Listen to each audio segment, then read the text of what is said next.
like last week, they announced that they found a planet that seems to have clouds on it. But what's remarkable is they can't actually take a picture of the planet because there's not enough light. But they can analyze that little bit of light that's there and get this information out of it. So whenever I bring this up, students often ask, well, how far away is it? And then in the article it says it's about 40 light years. Okay, well, how far is that? It's really far away.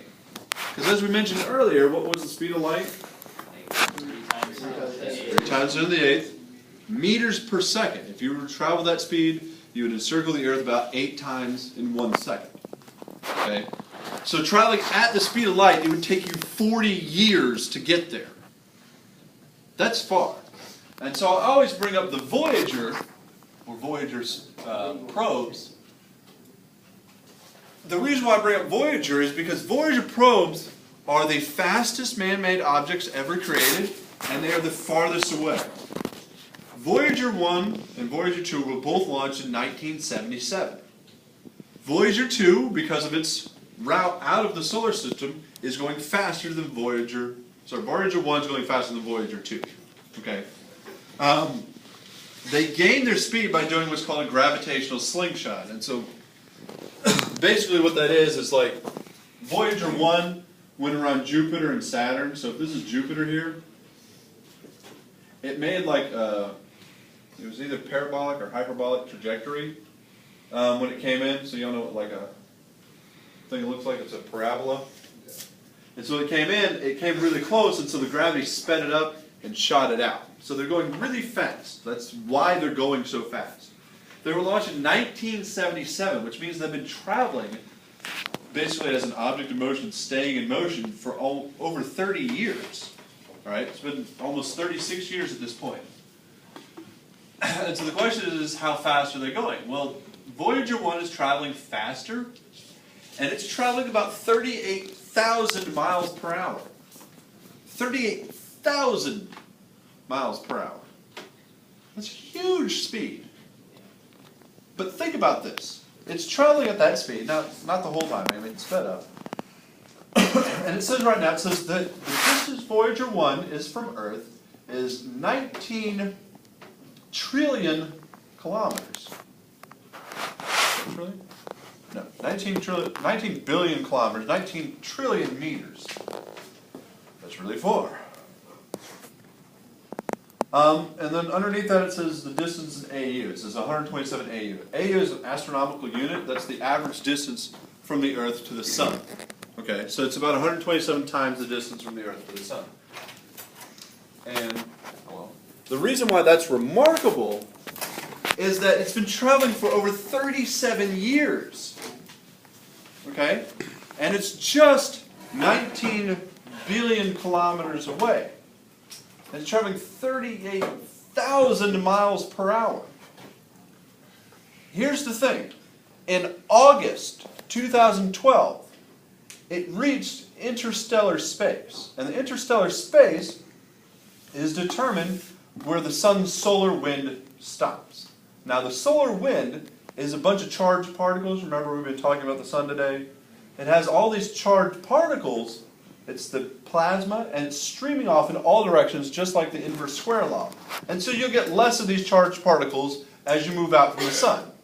But the thing is they're all still going away from the sun. Are you all with me? Yep. And so Voyager 1 and Voyager 2, even though they've been traveling for over 36 years, they still work.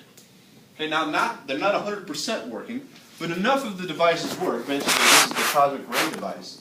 It's still working, and so what they're doing is they're measuring these charged particles coming off of the sun versus the ones coming to the front of them. So you see there it says inside particles and outside particles. The inside particles are the ones coming from the sun.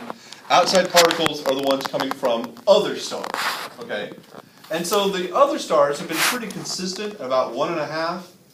But when Voyager 1 crossed into interstellar space, you'll notice that the inside particles dropped to about 2.5, and the outside particles increased to about 2.5, making them basically the same. Which means, and so the definition of the boundary of our solar system is called the heliopause. It's where the solar winds, the sun's solar wind, hits basically the solar wind coming from all of the other stars. That's defined as interstellar space. That happened in August 2012 for Voyager 1. So what I'm trying to tell you here is the fastest thing in human history traveled for over 35 years, almost exactly 35 years, to get to the edge of our solar system. Don't confuse the solar system with the galaxy. The edge of our solar system is all of the planets, plus like the Kuiper Belt and the asteroid belt. That's it. No other stars, nothing else. It took 35 years to get to the edge of our solar system. The universe is so vast and so huge, it will boggle your mind. Okay? That is the fastest thing made in human history. It is also the farthest object made by humans. So, let's talk about the solar wind here. So it has these charged particles. That brings another effect that we need to talk about to wrap up light. And that is known as the auroras. The aurora borealis or the aurora australis. Borealis happens in the north, sometimes called the northern lights. The aurora australis occurs in the south, sometimes called the southern lights. You typically hear about the northern lights more than the southern lights. Why?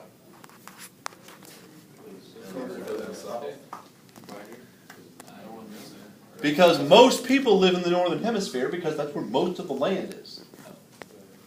So most people see northern lights, not southern lights, because there's more people up north. You know, with me? Although southern lights just as common. But again, I already mentioned those charged particles coming off from the sun, the so-called solar wind.